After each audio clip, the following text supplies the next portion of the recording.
Hello friends, now we will see the notes of Cherry Orchard.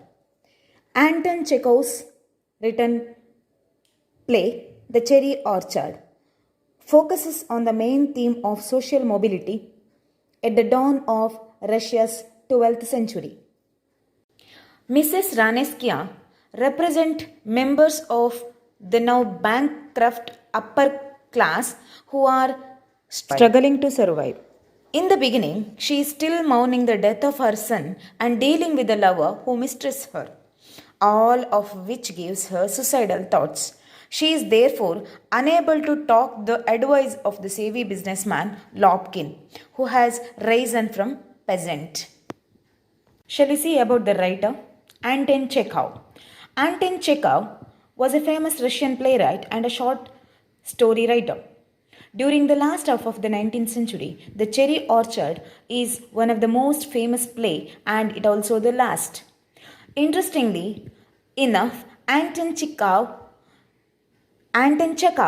intended for The Cherry Orchard to be a comedy, but the directors staged it as a tragedy. The subject matter of the play is heavy, but there are comical elements, especially in regards to Madame Raneskia's brother addiction to billiards. Lopakin is a character in this play, Cherry Orchard. Lopakin, who has risen from the peasant class to find wealth as a merchant, Lopakin advises that she destroy her cherry orchard and lease the land, thus maintaining her status. The orchard, however, is a part of her noble upbringing, which means she cannot part with it. Lopakin eventually buys the cherry orchard and the entire estate for himself when it is auctioned off, thus symbolizing the extent of Mrs. Raneskia's loss and the ruin of her aristocratic way of life.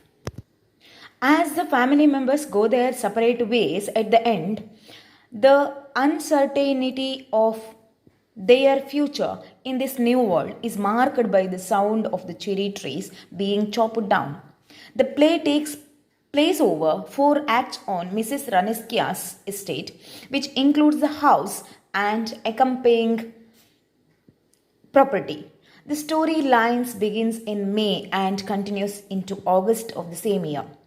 In the opening scene, the Gaillard household anxiously awaits Mr. Raneskia's arrival from Paris.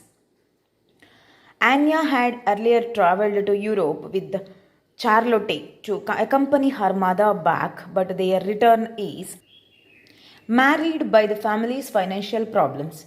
Varya mentions that the estate is up for sale, and most of the characters seem helpless to do anything about it. The wealthy Lopkin is there, and he fondly responsible Mrs. Raneskia's kindness when he was a poor peasant boy. A simple solution: the family should chop down the cherry orchard on their land and lease the property as cottages. The olden aristocrats, including Leonid, laugh at these suggestions, unable to fathom a world without all of their luxurious possessions. Thank you. If you did not subscribe my channel, please subscribe.